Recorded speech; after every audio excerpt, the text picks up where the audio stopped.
Assalamualaikum warahmatullahi wabarakatuh.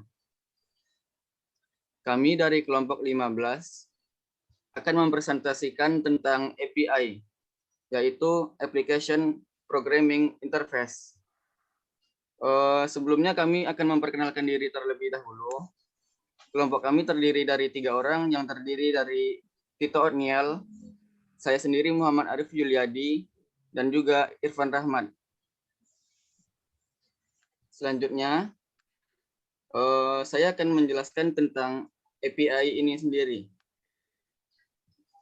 Application Programming Interface dengan aplikasi yang lainnya, atau perantara antara aplikasi yang berbeda, baik itu dalam satu platform yang sama atau lintas platform. Sebelumnya, mari kita lihat pengertian dari kata interface ini sendiri. Biasanya kita mengartikan interface ini adalah antarmuka aplikasi yang bisa kita sebagai user pencet, atau ada tombolnya, atau ada combo box dan lain-lain.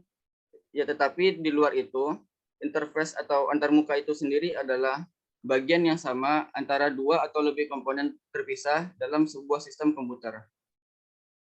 Next.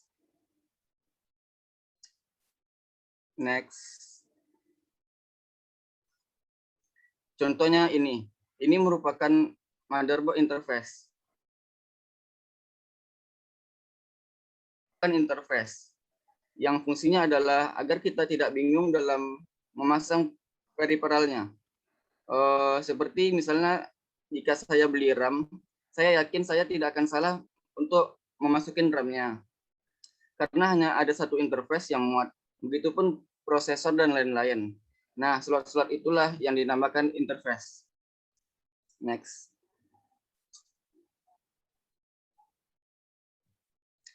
Selanjutnya, kesimpulan dari API tadi adalah antarmuka yang berupa kumpulan fungsi yang dapat dipanggil atau dijalankan oleh program lain.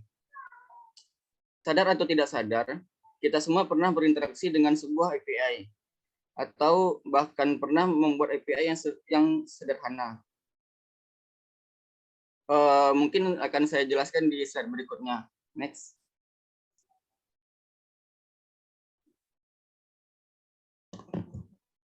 Selanjutnya, implementation. Penerapan API ini sangat luas, seperti di dalam bahasa pemrograman, library and framework. Selanjutnya ada sistem operasi, dan juga terakhir ada web API atau web service. Contoh dalam bahasa pemrograman ini, jika kita menggunakan bahasa pemrograman PHP, kalau kita ingin menghubungkan ke DBMS MySQL-nya, kita bisa menggunakan script MySQLi. Nah, ini merupakan API, yaitu cara untuk menghubungkan dua program yang berbeda. Selanjutnya, contoh di library and framework ini, jika kita menggunakan coordinator, kalau kita ingin mengambil semua data dari tabel, contohnya tabel mahasiswa, kita tidak perlu menulis sintaks SQL lagi. Kita tinggal panggil API-nya saja yang ada di coordinator, yaitu memanggil this, db, get, lalu tabel mahasiswanya. Nah, ini merupakan API-nya coordinator.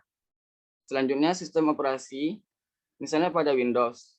Jika kita mau menjalankan service utama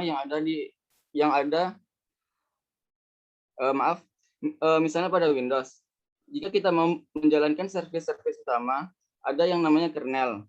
Jika kita ingin menjalankan graphic device interface, ada yang namanya Win32. Selanjutnya, yang keempat, dalam web API atau web service, biasanya ada dua, yaitu SOAP, yaitu Simple Object Access Protocol, dan REST, Representational State Transfer. Next. Selanjutnya, jenis-jenis dari API. API ini memiliki 4 jenis yang sesuai dengan hak aksesnya. Yang pertama ada private API, yaitu hak akses yang dibatasi dalam ruang lingkup yang lebih kecil. Contohnya, back-end untuk menghubungkan informasi kepada front-end melalui platform website, serta API pada aplikasi untuk mengembangkan aplikasi mobile. Selanjutnya, yang kedua ada public API. Hak aksesnya digunakan oleh banyak orang tanpa dibatasi hak aksesnya. Seperti pada Google Maps API menerapkan hak akses public API. Cukup dengan mendaftarkan saja pada platform tersebut untuk mendapatkan akses data dan sumber informasinya. Selanjutnya yang ketiga, next. Selanjutnya yang ketiga ada partner API. API dengan akses serupa seperti public, namun dengan aturan bagi pemilik izin. Selanjutnya yang keempat ada composite API. Hak akses untuk dapat menyimpan data pada berbagai server di dalam suatu tempat saja. Selanjutnya fungsi API akan dijelaskan oleh Saudara Irfan Rahmat. Oke guys, kedengaran nggak suara saya? Kedengaran lah ya. Terus di sini berikutnya itu tentang API function atau fungsi dari API itu sendiri. Oke, next.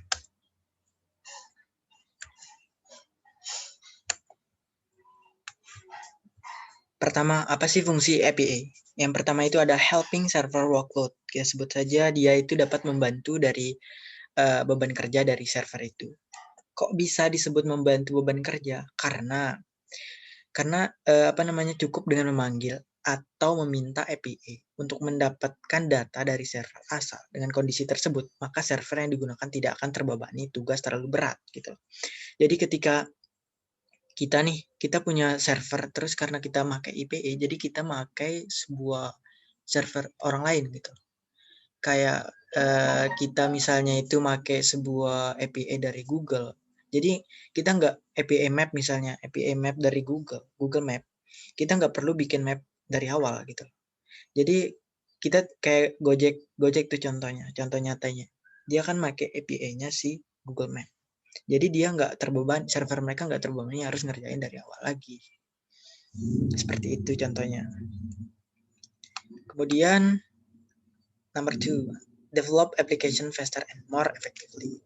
Artinya bagaimana si penggunaan API ini tuh dapat mengembangkan aplikasi jauh lebih cepat dan lebih efektif. Kok bisa? Karena proses integrasi dan penambahan beberapa fitur pada aplikasi akan menjadi jauh lebih cepat gitu loh. Sehingga tidak perlu lagi untuk mengupdate beberapa fitur secara manual. Kenapa kok bisa dia itu dapat menciptakan suatu siklus aplikasi yang kita bisa dibilang cepat dan efektif ya? Karena kita tahu seperti nomor 1 tadi nggak terbebani gitu. Jadi nggak banyak kita memakai space atau area untuk penempatan suatu aplikasi gitu. Jadi kita nggak perlu ngerjain dari nol gitu. Jadi kita tinggal pakai API. Jadi bebannya itu kurang gitu. Jadi secara otomatis lebih cepat dan lebih efektif dong. Misalnya kayak kita bikin API, manggil API, pakai API-nya Instagram contohnya. Kamu di websitemu atau di aplikasimu itu pengen naruh yang namanya profilmu terus jumlah follower dan berapa update dan apa update terbaru sama postinganmu di IG gitu loh. Itu bisa pakai API. Jadi kita nggak perlu secara manual gitu harus ngapus data kita, ngapus terus nambah lagi ketika follower kita nambah. Jadi ketika pakai API kita hanya connect-in sama API-nya IG, terus secara otomatis deh dia itu bisa reload sendiri gitu loh. Jadi ketika bertambah follower di IG, maka secara otomatis di app-mu sendiri bisa bertambah gitu. Oke guys, tadi kan udah nomor 2 tuh. Sekarang nomor 3. Fungsi dari API itu yang ketiga. Yang ketiga itu create function application. Atau menciptakan aplikasi yang sifatnya fungsional gitu loh. Kok bisa? disebut fungsional karena dalam menambahkan informasi kita nggak perlu melakukan input secara manual gitu. Cukup dengan menggunakan bantuan API dapat menampilkan fitur yang sama dengan aplikasi tujuan seperti Map pada Gojek dan Grab gitu loh. Jadi kalau kita bayangin Map di Gojek itu sama Map yang ada di Google Map nggak beda jauh kan? Nggak beda jauh karena mereka Gojek sama Grab ya mereka pakai API daripada Google gitu. Jadi mereka nggak perlu seperti yang saya sebut tadi nggak perlu bikin program dari awal lagi dari nol gitu. Kemudian selanjutnya API arsitektur atau arsitektur API. Kemudian di dalam API itu kita kenal itu ada namanya arsitekturnya itu ada RPC atau Remote Procedure Call. Yang kedua itu REST atau Representational State Transfer. Ketiga ada SOAP, Simple Object Access Protocol. Nah, di sini kan ada 3 tuh. Yang pertama RPC. RPC itu merupakan bisa dibilang adalah salah satu teknologi yang kebanyakan digunakan untuk membantu kinerja dari client set atau server set gitu loh.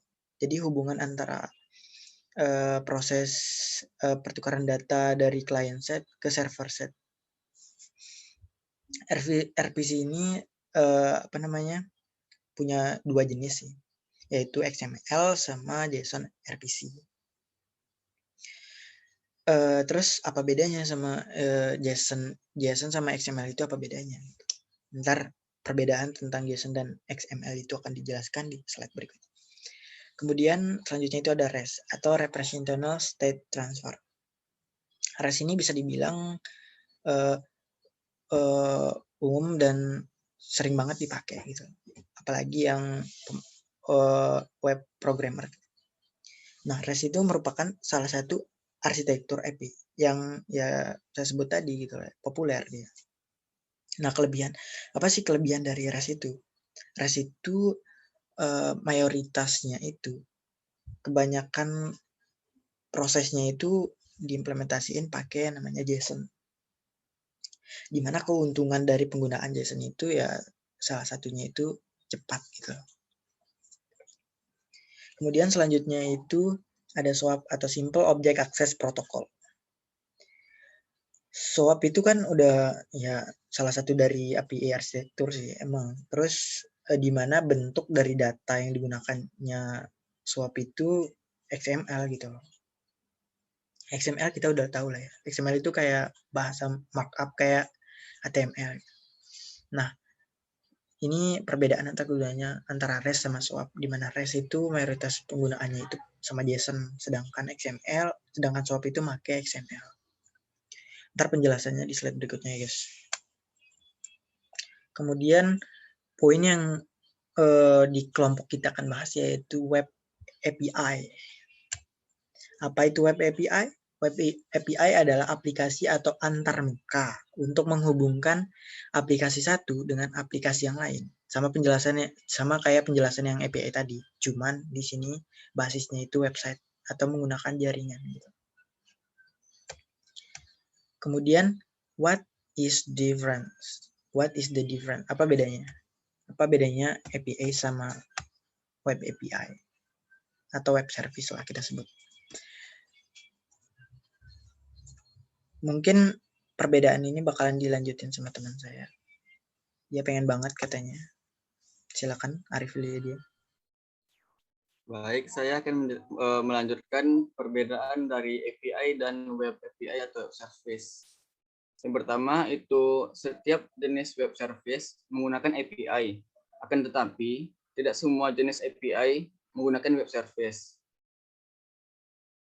Yang kedua, ada web service berkomunikasi harus melalui jaringan, sedangkan API bisa tanpa atau melalui jaringan.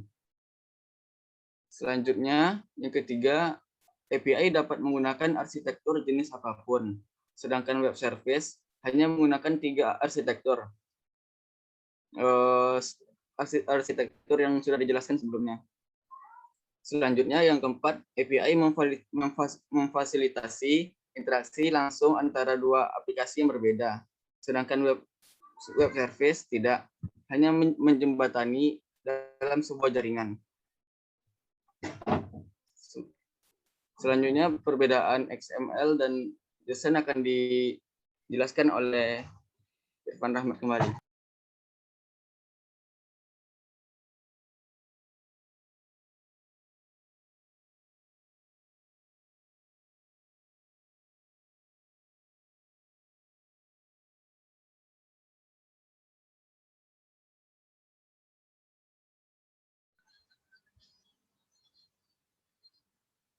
Oke, selanjutnya kita masuk ke perbedaan. Seperti yang disebutkan tadi, perbedaan XML sama JSON. Apa bedanya? Sebenarnya XML sama JSON itu kan dua format yang paling umum banget gitu dalam proses pertukaran data. Meskipun keduanya dapat digunakan untuk menerima data dari web service. Nah, bedanya itu di mana kalau si XML ini atau kita sebut Extensible Markup Language telah ada selama lebih dari 3 dekade. Nah, sekarang merupakan bagian dari aplikasi web. Nah, bagian itu, file konfigurasi atau mapping dokumennya itu, XML membuat sebuah pertukaran data gitu, lebih mudah dengan struktur data yang jelas dan membantu dalam konfigurasi dinamis dan pemuatan variabelnya gitu. Sedangkan kalau JSON itu menyimpan semua data dalam format map atau key atau value lah yang rapi dan lebih mudah dipahami gitu loh.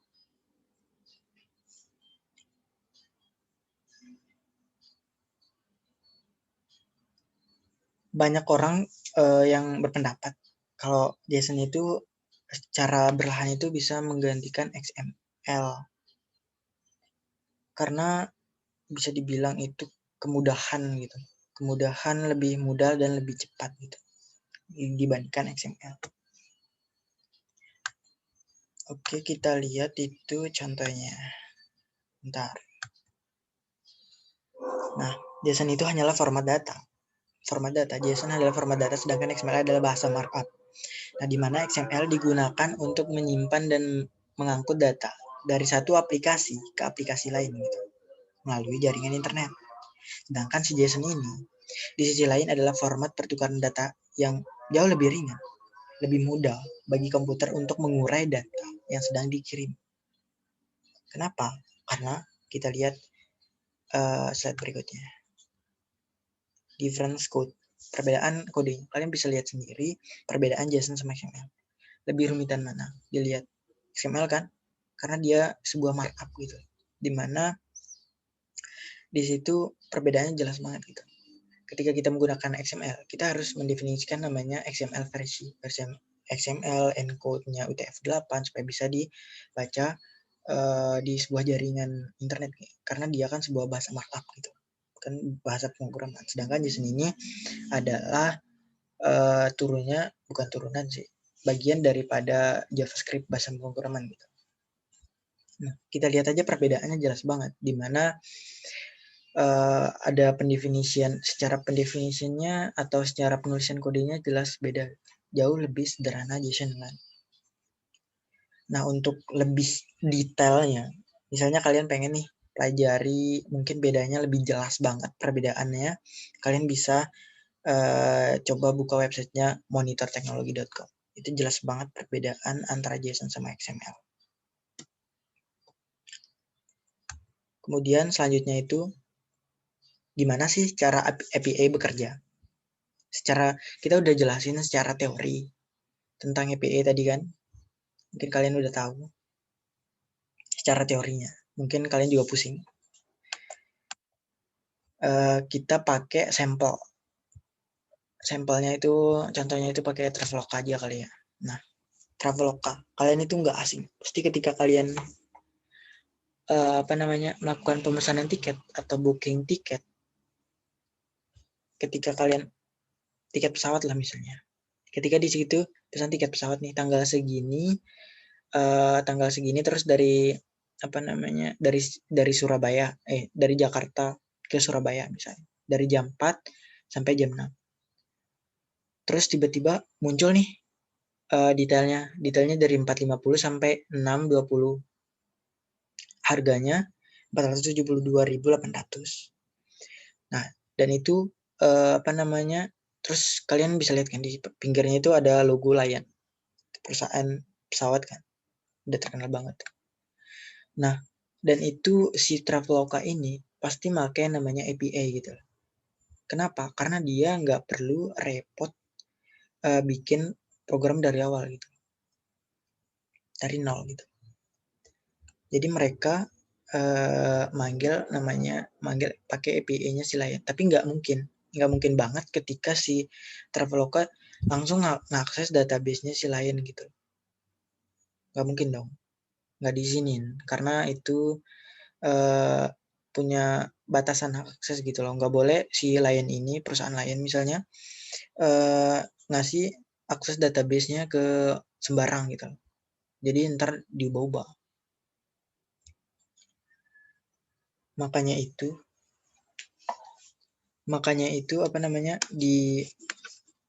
kan nggak boleh lah ya. Tadi langsung akses database-nya oleh Traveloka. Terus ya solusinya ya apa ya API gitu. Kenapa harus pakai API? Karena ada batasan gitu. Jadi si Lion Air ini ngebatasin apa aja sih yang boleh diakses sama si Traveloka gitu loh. Misalnya seperti harganya, kemudian jamnya, ya udahlah harga sama jam lah misalnya. Terus si Lion tiba-tiba pengen ngerubah harga jadi 500 misalnya. Otomatis dong di Travelokanya berubah secara otomatis. Karena penggunaan API itu sendiri gitu. Itu sampel atau contoh dari penerapan API. Jadi API itu perannya itu kalau dibilang seberapa penting banget dalam dunia programming. Penerapannya itu penting banget sih. Terus kalian udah pusing nggak? Udah lah ya, udah pusing banget. Ngomong apa sih kelompok ini? Nah, ini recommended buat kalian video nih belajar API. Ada Om Sandika Gali nih. Kemudian ada ya banyak banget sih, bisa kalian cari di YouTube. Kata kuncinya ya API gitu. Kemudian daripada kalian boring sama teori, ya udah let's start with demo.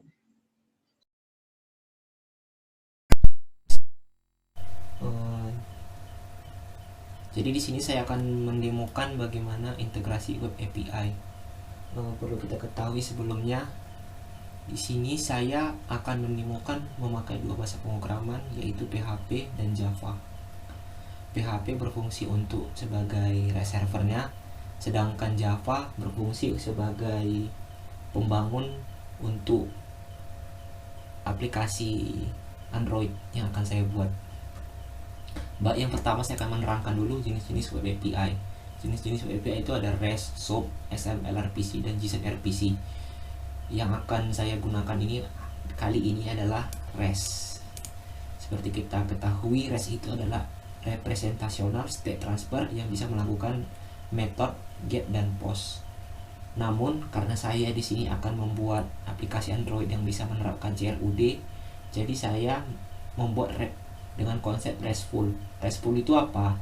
RESTful itu dia turunan dari REST yang mengikuti prinsip REST building yang bisa melakukan metode get, post, put, dan delete. Get itu untuk mengambil data, post itu untuk menambah data, put itu untuk mengubah data, dan delete itu untuk menghapus data. Baik, langsung saya akan menuju program ke database-nya terlebih dahulu. Di sini saya menggunakan sistem operasi Kali Linux, jadi saya tidak menggunakan SAM karena memang SAM itu sebenarnya tidak dianjurkan di Linux. Jadi saya akan pergi dulu menuju ke database-nya. Di sini saya sudah membuat namanya DB laundry. Terus saya telah membuat namanya tabelnya tabel laundry.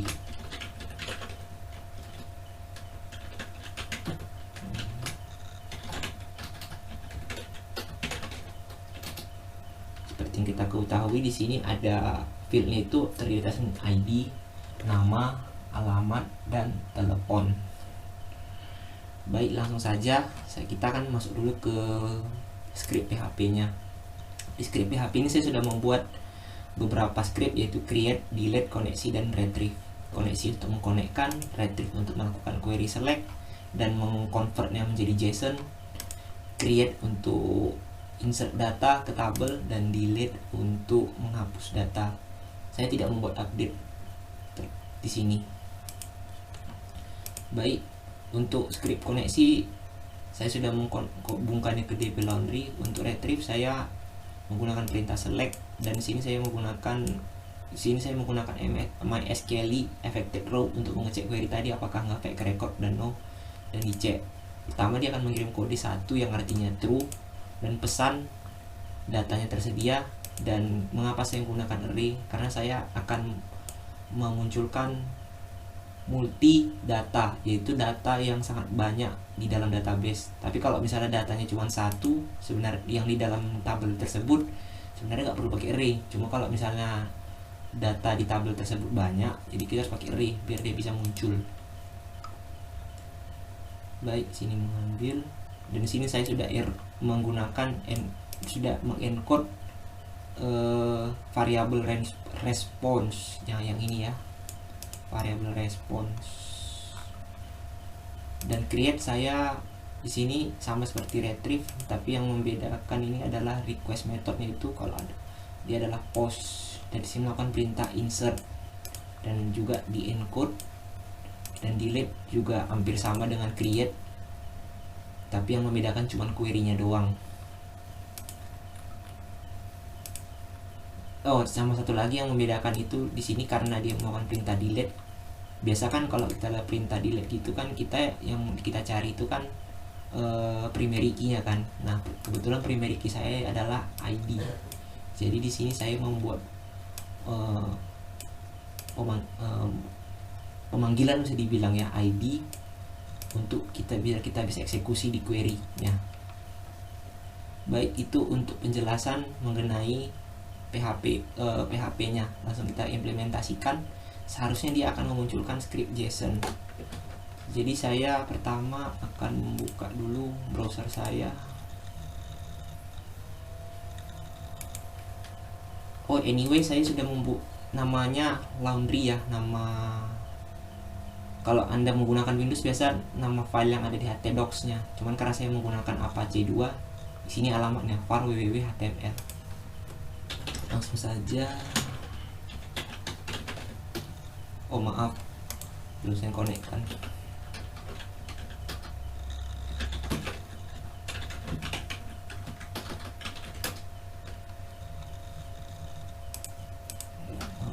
Nah, di sini.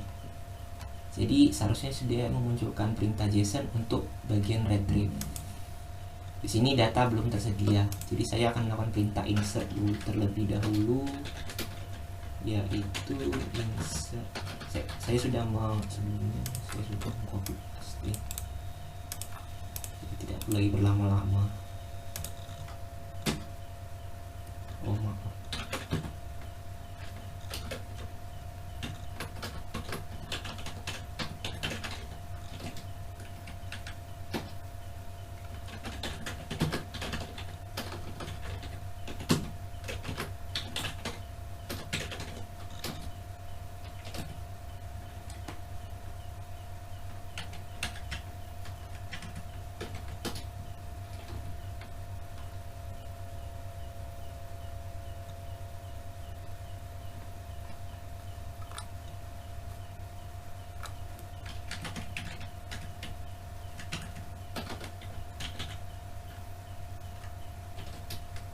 Ini sudah datanya sudah muncul ya di sini.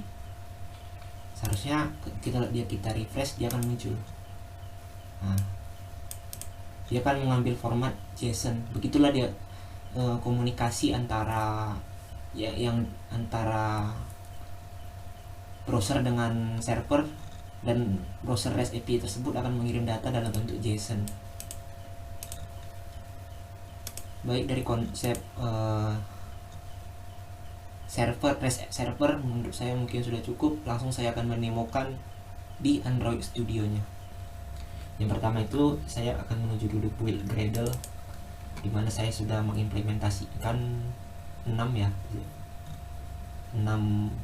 dependencies yang saya perlukan. Yang pertama itu recycler view, card view, retrofit, Android material, dan swipe refresh layout.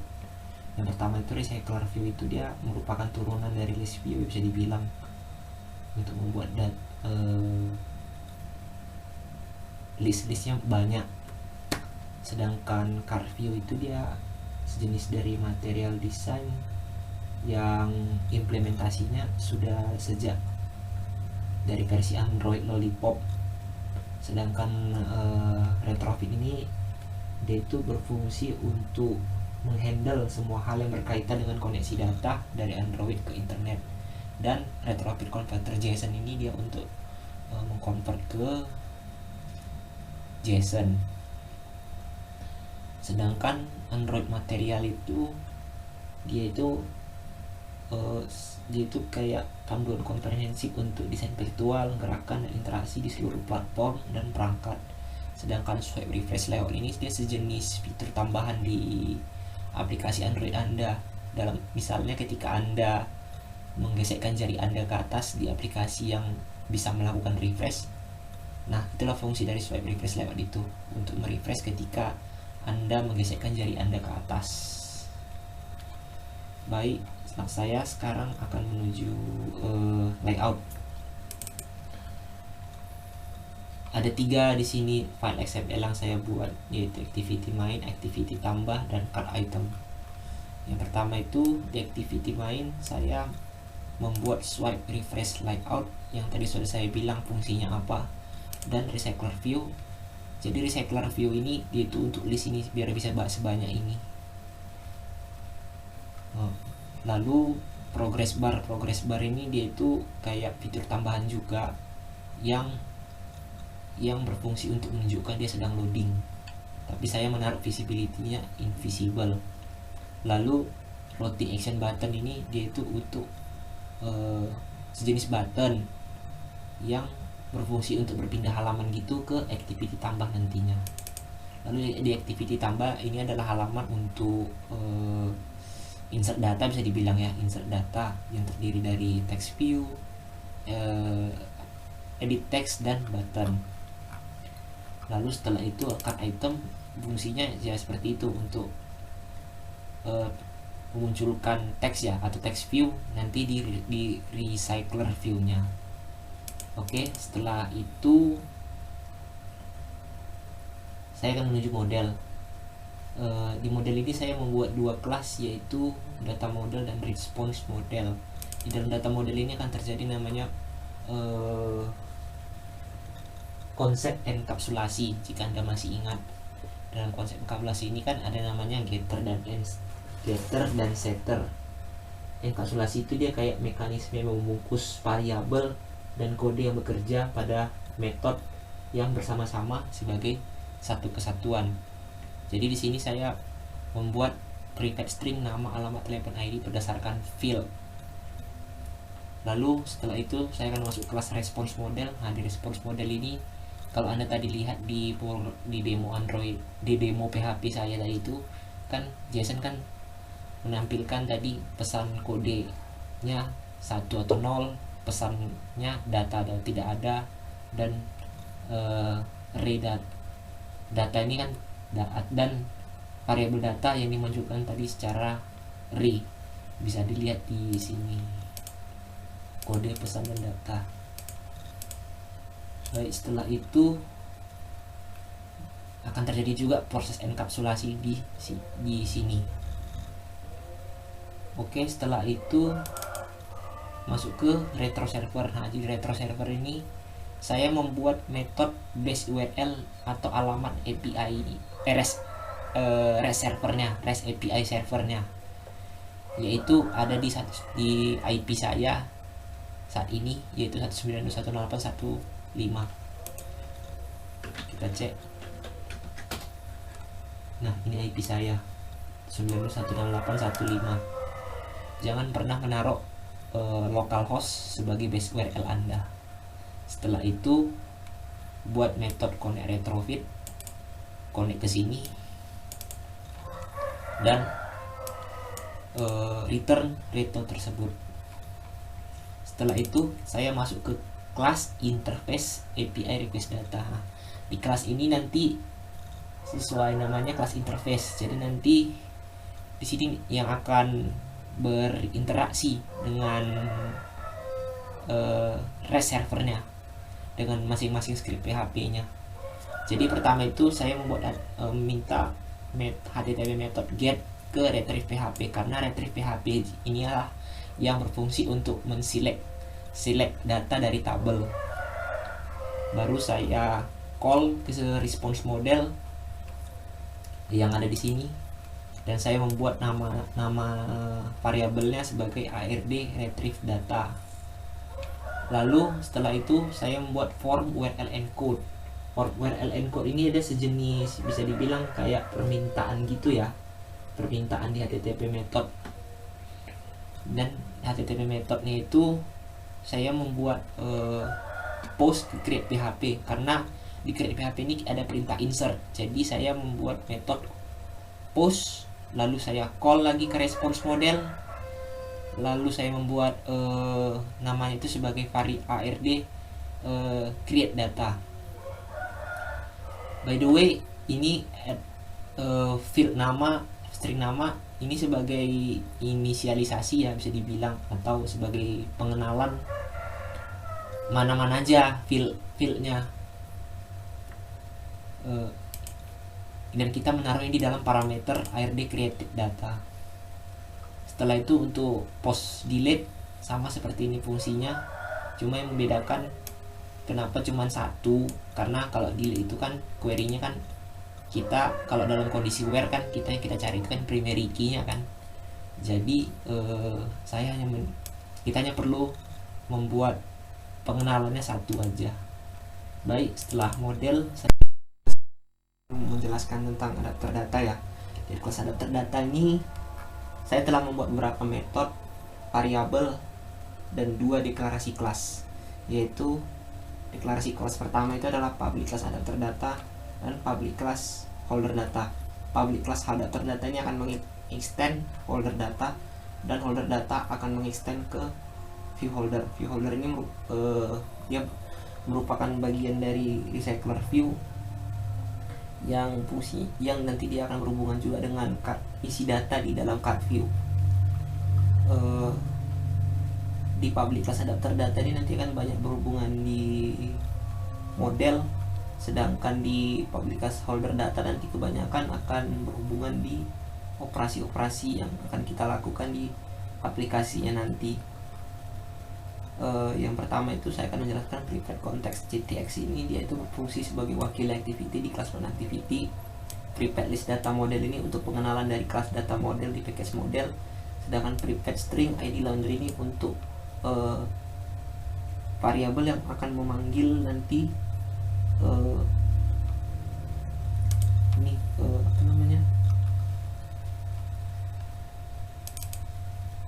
akan berfungsi untuk memanggil ini nanti text view yang visibility-nya gone. Jadi karena ID itu kan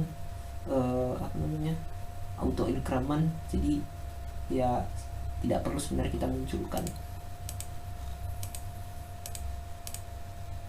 Jadi setelah itu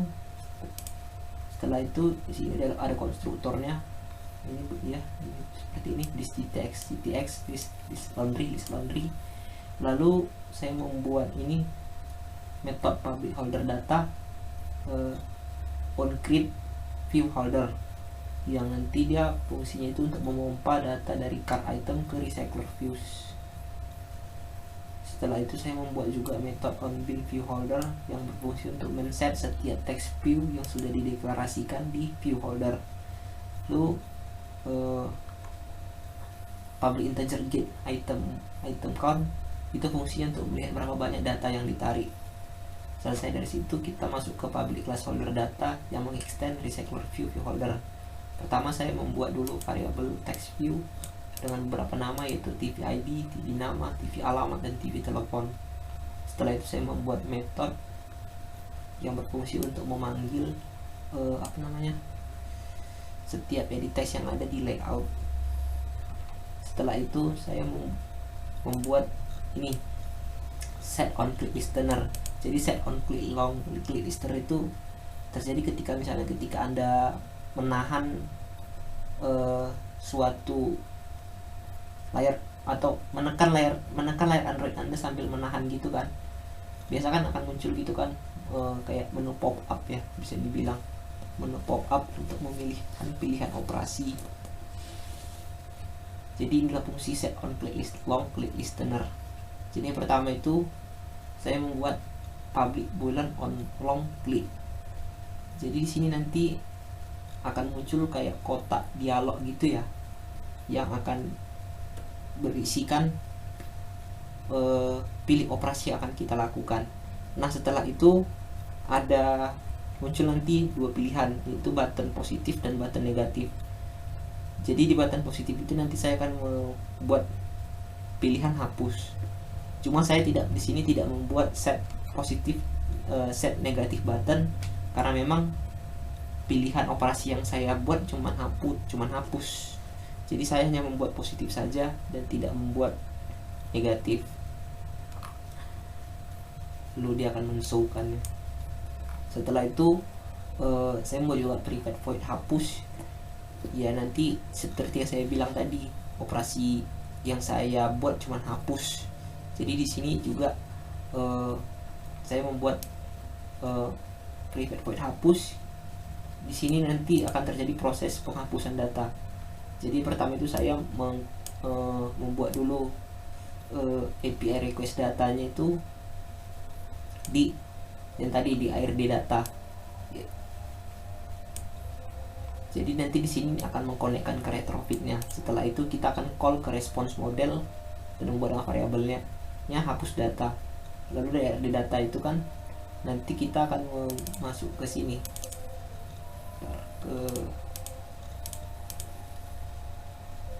ke delete.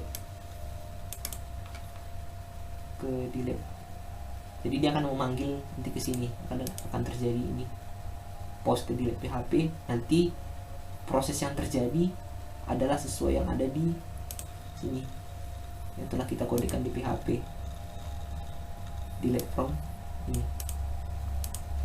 Nah setelah itu hapus data enqueue. Nah nanti di sini akan terjadi namanya pesan ya, bisa dibilang kayak pesan masuk gitu. Kalau on response dan on failure. Jadi nanti kalau misalnya dia sukses menghapus, dia akan memunculkan pesan sukses gitu. Tapi kalau dia di on failure, nanti dia akan memunculkan pesan gagal menghubungi server.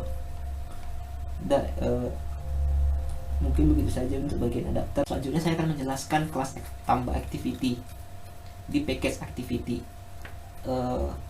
Seluruh yang kode yang ada di tambah activity ini akan berhubungan dengan layout activity tambah. Jadi yang pertama saya membuat dulu beberapa variabel ya, kayak private edit text ini dengan nama ET alamat, ET telepon. Lalu private button saya membuat nama variabel button simpan, dan private string nama alamat telepon yang berfungsi nanti untuk find view by ID setiap edit text yang ada di activity tambah. Jadi yang pertama saya membuat ini find view by ID supaya variabel yang telah saya buat ini berhubungan dengan activity setiap ID edit text yang sudah saya buat di activity tambah. Lalu setelah itu saya membuat proses yang terjadi ketika kita mengklik button simpan, yaitu jadi ketika button simpan diklik, jadi nanti button simpan ini akan mengambil nama, alamat telepon dari setiap edit text yang ada di layout tersebut. Jadi kalau misalnya edit text nama kosong, maka ini akan memunculkan pesan error nama harus diisi. Jika edit text alamat kosong, maka ada muncul perintah error juga, akan muncul pesan error juga. Dan ketika bagian telepon juga kosong, maka dia akan memunculkan pesan error. Kalau misalnya ketiga itu sudah terisi semua, maka dia akan mengkonekkan lagi ke retrofit dengan mengcall response model ini, lalu dia akan juga menghubungkan ke RD create data ini. Setelah itu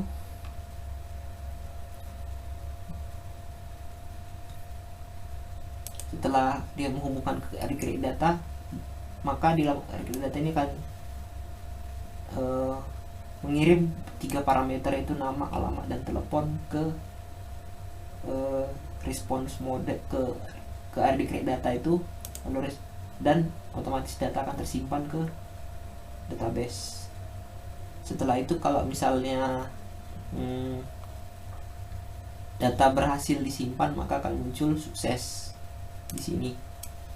Kalau misalnya dia gagal, dia akan memunculkan pesan gagal terhubung ke server. Selanjutnya saya akan menjelaskan tentang my activity. Di dalam my activity ini saya telah mendeklarasikan beberapa variabel ya, mungkin Anda bisa membaca sendiri ini. Lalu saya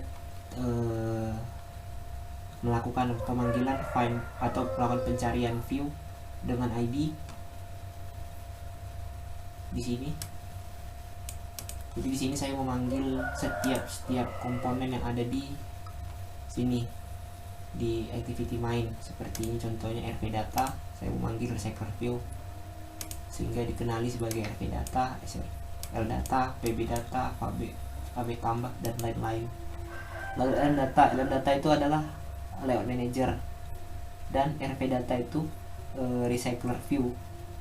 Recycler view ini akan meng-set layout manager menjadi LM data. Selanjutnya SRL data set and refresh returner ini adalah swipe refresh layout yang tadi saya sudah sebutkan fungsinya untuk apa. Jadi di aplikasi ini saya juga di aplikasi Android Studio yang saya buat ini, saya mengimplementasikan fitur refresh tersebut ya, bisa dibilang. Jadi ketika proses refresh itu terjadi, dia akan nilainya true. Jadi ketika sudah retrieve, maka dia atau sudah mendapatkan data, maka refresh tersebut akan menghilang atau false. Lalu bagian floating action button ya, kayak yang tombol bulat tadi itu untuk menambah. Jadi nanti di sini dia akan melakukan proses intent ya, intent untuk berpindah halaman ke activity tambah. Setelah itu saya membuat metode public void retrieve data.